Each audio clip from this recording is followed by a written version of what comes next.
Alrighty, so like we said, today we do have in the studios Jason KABANANA, we have Jaden, we have Kangwa CHILESHE. That's right. How you doing? I'm good, IK. Do you get a point at times when you're not sure who you're playing, especially now in ZUBA, where you're a nice guy, you're a bad guy, you're a nice guy, you're a bad guy. Yeah. Is it difficult to get into this character today or in here, or how is it like for you now? I think it's very challenging because a character like Dr. Jaden Mwawa, has two personalities. Yeah. Okay. Of course, we know that he leans towards the dark side more than anything else. Now we know that it's really very dark. Yeah, but beyond the dark side, he's a mastermind. He orchestrates things. And as we go into the story even further, he has justification for why he does what he does. He's not just doing it out of pure evil. It comes out as pure evil, but he's got this self-righteous place where he feels like, okay, that's the way life is supposed to be. Yeah. And also because when we finally found out that there's the Thingy is a twin. What's his name now? Tando is a twin. And you're the one keeping... Vinny, the other guy. You kind of start to understand again because of the mother, where you are coming from, and trying to help, and help in a sense. It does. But still, man, when you just started, I don't think you knew where this Jaden was going. No, I didn't. So I had then, no idea. yeah, so... When you started even when reading... I was messing with Sulumesi, I didn't know. I had no idea where it's going. Goodness. So now I want to understand, because as the challenges of an actor, then your script was easy. I think you're a good guy, and I think most of us knew you that way because of also the Jason that you played in KABANANA that we all fell in love with. So that was, I think, carrying it on in a sense, because you're a good guy, you're a doctor, you are discharged of your duties as a doctor, but you're trying to do the right thing, and then it was all good, and we all liked you. Then now things started to change. When you started reading the script, what was running through your mind? When I started reading the script, I was thinking, where are these guys going? And I was concerned to say, what's going to happen? Okay, because I've always been away from the screen. I've always been used as a brand for morality. Yes. Brothers for life, ambassador. Condomize and all those good things. Live positive if you're HIV. Rats ambassador. Wear your seatbelts. Whenever there's anything positive, people kind of perceive me like that, based on the characters that I played on TV, because they thought that.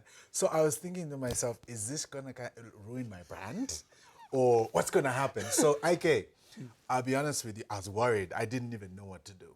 But then part of me felt like, you know what? I've gotten older on screen, and I want to grow. I want to do things that are challenging and all that. You have characters in the States where Denzel Washington is playing John Q, a guy rescuing his son. Then he's playing another action hero rescuing America. And then he's in Training Day, and he's this evil guy. And that wins him the Oscar. So you as an actor, you also want to explore beyond what is expected of you. What is your comfort zone? So I decided, okay, it's going to be a risk, but obviously the writers, the director, the producers trusted me enough as an actor to be able to execute this role as this villain. It was a gamble for them, because if it didn't work, the easiest thing was to just kill it. But they allowed it to go on and on and on. I think they also realized that it's working, because now you've grown. You kind of remind me of back in the days. I don't even remember exactly how, but I knew that JR in Dallas was a bad guy. He was. But he was the mastermind of everything. He was. So when I watch, I'm like, I want to see if I can find those ones on YouTube and just relive a bit, because you kind of go look for them. Yeah, you kind of remind me of that kind of guy where very sleek, very deceiving. Goodness. But do you guys, when you're going through the scripts, do you laugh at times at stuff like, what the is this what I'm doing today? Man, How is it like? It's crazy. You know, one time they sent the scripts. Sometimes they send soft copies and all that. Then when we get on set, we get the hard copy. I like to use the hard copy because I'm old school. Yeah. You know, it's like when I go to church, you know, people are like, oh, let's turn to the book You of know John what? on the phone, you know. I find it very difficult. I just want to grab my Bible, you know. Yeah. So I had a scene and the heading was Dr. Jaden sexually harasses Miss Chella. You know? And I'm like, oh my God. Oh my God. Oh my God. Oh my God. And then I thought to myself, okay, should I call the writers? And I thought, oh, it's not going to help because the procedure for us is that the writers write the script, the producer has his input, the channel has their input. It goes as far as South Africa. I mean, there's a whole chain. So for you to... Before any script is released, like to be shot or filmed, and before any episode goes on air, it's gone through probably 10 layers of people, authorities, and things like that. So if I'm getting it in front of me, done. Means they've said yes. Wow. So there's no saying, well, where do you say no? So I looked at that and said, oh my God, this guy. So this guy he has to sexually harass this woman. And how am I going to do that? Because, you know, I've got daughters, man. Yeah. That's the thing. Like you know, baby girls, man. Let's stop right there. And let's do this. Because, you know, my daughters now, they're like, Jaden, because they were in love with Jaden. The next thing, Jaden has done this. They're really upset, you know? But when an episode where it's almost going halfway and you're not there, they're like, but where's Jaden? Oh, really? So you can see, I'm like, okay, they love to hate him, but they want to see him, you know what I'm saying? Bruh. So the other time we called you up. Yes, you did. And I needed that because I'd gotten so much backlash. You know, I'm at Munali Mall. And, you know, I'm just buying something. I don't even know how the lady recognized me with my face mask. She says, Dr. Jaden, Dr. Jaden. I said, yes, Mom, how are you? You. I just have to tell you, I hate you. I hate what you're doing to Pingu. I just hate you. So in my mind, I'm thinking she'll say, no, I hate you, but... Yeah, I hope she understands. understands. No. She just said, I hate you. And she walked off. And I said, that was it. You know? Goodness. Also, then I realized to say, okay, for some people, it's a crazy thing, but it's a personal thing for some people. Yeah. It's really personal. And so I wasn't used to that. I was used to the Jason. And people say, let's do a prank. So for someone says, I just hate you. I can't stand you. And then I'm on social media and I say, this guy, can you just get rid of him? We're tired of him. He irritates us. You have to learn how to absorb all that as an artist. But also you need to understand that then you're doing your work very well. Really? Because the idea is for people to hate you. The idea is that you should be crooked. So you're doing that. I hear you. Goodness. Yeah. No, man, it's terrible because my kids, and I said I'm talking, but then when I gave them I needed the phone, that. So because I'd really gotten tired because certain people were telling me to my face and all that when I meet someone. Also because you're a church person. Yeah. And they're just, no, we can't stand this anymore. When is everything changing? And so that day I was actually thinking to myself, I said, okay, maybe I need to talk to the writers to kind of tone this thing down. And I'm having that thought, I have a phone call and it's you. And you're like, hey, bro, listen, my kids want to talk to you. They just love what you're doing. Look, I love your new character. Yeah. You're killing it. And so coming from you, it gave me so much inspiration that I was doing such a great job. Then I looked at it like a business. He's telling me because he's a professional, he's in the industry, and he's saying, look, brother, you're doing your job. Yeah. And I appreciate that, and that's inspired me even more. Oh, wow. Even more. Okay, so even as we come to an end, man, you doing this now literally every day. I know you guys, you're pioneers of soaps in Zambia. I mean, KABANANA was such a hit. Africa was recognizing. Then for whatever reason, it went away, you know. It comes back, well, you guys come back, you know, the likes of you still holding it down and doing a great job at it. But did you ever imagine then that we could get to these heights, you know, in Zambian film? After being almost there, then it went away. What happened with you? What was happening with you where filming is concerned? Did you say, look, I'm done with this now, maybe let me move on to other things? I just want to understand what was happening I think for then. me what happened was that I was looking for the next challenge because like you said, KABANANA had become such a great success in the region, across Africa and things like that.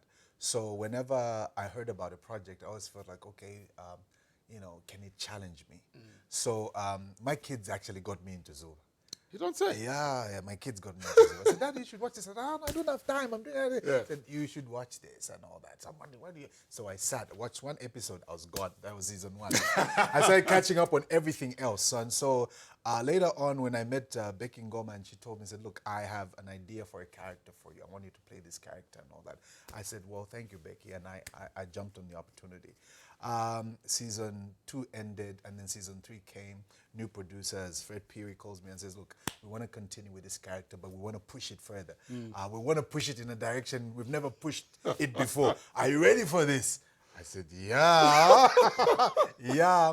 So, you know, to see this happening in the industry is a sign that where our future generation is going, they're going to another level. And I know that sometimes as Zambians, we struggle to say, no, the storyline is not Zambian. But, you know, Zambezi Magic and ZUBA is now being viewed in the region. Yeah, so as much as we've localized it, we also have to realize that we have to now export our product. So we need to throw in a bit of foreign issues. I mean, you've been there. You've been there lifting the industry in terms of music, in terms of film, in terms of the arts, promoting us and all that. You've been doing that consistently.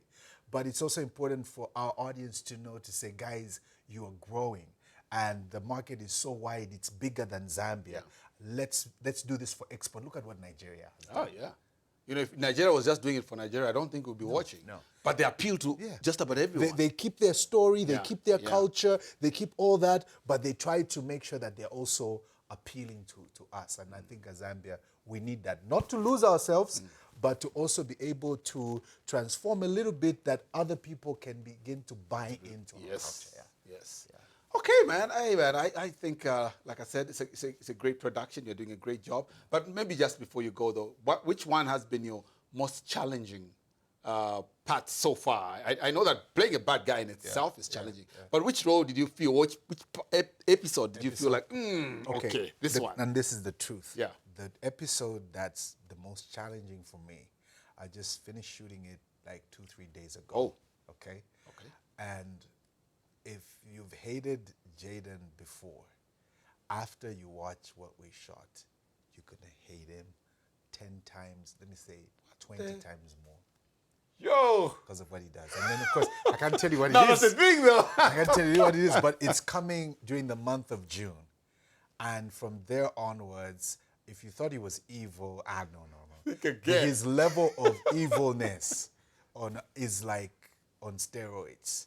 It's like, no, that didn't happen. So even for you, it was challenging. When I read the script, and, you know, I was going to shoot the episode, I couldn't sleep. I was up the whole night because of the level of intensity that he needed to have in order to do what he's going to do. I've never imagined a human being do that to another human being. I've never thought of it. Now, being put in the position of that kind of evil person, you understand what I'm saying? An evil person who has complete disregard for human life, and he's there doing it. That's something else. Shoo! So it's goodness. Now I want to watch that one right there, man. It was crazy. It was crazy, and so I had to get into it, and I got into it. Can I tell you this? And for that 20 minutes or so, I was in like a psychotic frenzy. And I actually had to snap out of it. Wow. Goodness, man. That's man. That's really sounds it's nothing compared to everything else I've shot in the past. The past couple of days, man, the character has just gone to another level in terms of his dark side. It's deeper and darker than most people thought. But he has there's a reason to his madness. But there's a reason to his madness. Wow, man, that's ZUBA. Goodness. And I'm going to say the truth. There's a point where I thought, what's happening with ZUBA now? you know, and I think you guys just spinned it. And right now, I think any given day, we watch it as a family only on Fridays. We don't watch it during the week. We watch it on Fridays. But the little one the other day was like, can't we just watch just one on a Wednesday? You know, then they said, okay, we're just going to watch one. You know what happened? We watched the whole three. Oh my God. No, we're remaining with one for the following. You told me that. You told me you usually watch one for the weekend. Yeah, we just watch one. We don't watch as a family. We sit down and we have our supper and we sit and watch. You know what's interesting as well? The writers actually plot the whole thing to the end. Then they start putting the pieces. They don't write to as they go. No, they write. It's already done. The whole season is done. So when they feed you with something, it's like, why are they doing this? They've already figured out why. And then as we start to close the season, then they start to give you, this is why this happened. This is why this happened. This is why. So even the writing is sick. I mean, it's crazy. It's sick. You know, so they've plotted out everything. So it's different. You know, it's like, okay, I give you a picture of just one, you know, there's a whole picture, a puzzle. Yeah, but then I give you a few pieces. Like, okay. Then you're like, this doesn't make any sense. But because I know what it is, that, okay, at the end of the day, it's a tree, it's a car, but I'm bringing you to that car. So it's, okay, that's a tire. Okay, that's a headlamp. Oh, by the time you're like, oh my God, that's what it is. And so, you know, we're going to be closing the season very soon, but the going forward, it's sick, man. The storyline is something else. But also, I'd like to mention one thing. I like the way the new Tando, I think he stepped in and has nailed it, man. You know? I mean, the original Tando is great. He's a By the way, brilliant actor. Sam was saying hello. You know, just before I came, he was like, hey, bro, represent us well. I said, I'm going to see IK. He says, yeah. I said, I know he's going to talk about you and he's going to want you on his show. So I'm just telling you in advance. There you go, Dope G. There you go. There you go. No, hey, Dope G is doing a great job, man. I knew he could act, obviously. Was it Fever? What production was he in? I think it was Fever. He was in Fever. But, shoo. He was in Love Games as well. Yeah, Love Games as well. Yes, Love Games actually is one I remember the most. I think he's doing a great job. My God, you know, IK, and, you know, this is our talk. You know, when he came in, obviously he came in as Tando and he was filling in Elkanah's shoes. Elkanah Luam, who is my brother, your brother, and I love him to pieces as well. You know, and Sam was coming in as Tando. So there was a lot of talk because obviously people want to compare between him and all that. And it's very challenging. It's almost like asking me to come in and be Charles Sosala. Even if I can try to act, it would have been very challenging for me because you would compare me to him. That's the thing. But if I come in as Dr. Jaden, that's different. So he comes in as Tando and then it's like, oh, okay, we're having a challenge and all that. Then they create this parallel character called Vinny. And now Dope G as an actor, nobody told him that he has to walk like this, talk like this, do this. He did that on his own. Oh, wow. So it shows his versatility as an actor. For me, he's proven himself that he's not just a music brand. Oh, yeah. He's an actor too. Oh, not doubt. And the day you stood in front of the mirror and said, look, what's it? You're Tando. Yeah, you're married to ZUBA. So everybody's the most looking beautiful woman in the house. Looking like, what's going on? And also the editors, the technical aspect, bruh, because I was concerned, because when we were shooting, first I'm shooting with Dope G, and then he's Tando, then I'm shooting another scene with Dope G, and now he's Vinny, and I'm thinking, how are these guys going to make it work? So when I saw it on TV, I was like, oh my God. How do they do this? We're not just evolving in terms of acting ability, even our technology. Look, man. I mean, look at your place, man. Look at look at your, you understand? Yeah. No, and I think a lot of Zambians don't realize where we are technologically. Really, yes. No, we're up there with the best of them. Seriously. Wow. You know, because like we're saying, you guys, the characters are good and everything, but big up to the writers. We forget because you guys execute so well, but it's really the writers. They're doing the magic. We only remember when it's not making sense. Exactly. Like, oh, what are they doing? But when they're nailing it, we're all like, oh, Jada, no, exactly. But the writers, man. So Zambia really. And thank you for saying that, because the truth of the matter is that people need to know that we get a lot of credit for what a lot of the writers, directors, producers, editors, and sound people are doing. But, you know, thank you for reminding our audience that, you know what, there's a team out there. Yeah. And when you hate what Kangwa is doing as Jaden and all that, it's not really my fault. It's not me. It's the writers. It's the writers. When you love it, it's the writers. It's the writers. When you hate it, it's the writers. Well, of course, most of us will like, when you hate it, it's the writers. When you love it, it's me. It's me. Just me. Or me. Anyway, man, thanks a lot. Thank you. You know, like I said, you guys doing tremendous job. But you, man, I think the evolution, I just had to talk to you because I wanted to get also what runs through your mind when you're playing those roles, because like we're saying, it's not your everyday guy that we know. No, you know, even now I have to look at you, I'm thinking, oh, this guy, am I safe? Let me not step on his toes. He might just burst into the other side. But seriously, man, great stuff, man. I know the best. You know, I can't wait for June. Wow. I want to watch that scene that was the most difficult for you. And I'm going to even tell you to say, okay, watch it. And I'm going to remind you. I'll remind you. All right. So, Kangwa Chileshe, I think one of the best actors we have in the land, without a doubt. You know, and I think he's proved it over and over. So, man, congratulations to you. And keep lifting the Zambian flag. Thank you for letting me be on the King of Talks show. That's what's up. Thanks, man. So, we're going to break. On the other side, Jay Roxa is telling us about the distance. You know, by the way, there's distance here. Yeah, social distance. Yeah. You see that space? Yes. Yeah. We've actually measured. It's a meter. Yeah, it's a meter. Yeah. Okay. We're going to break.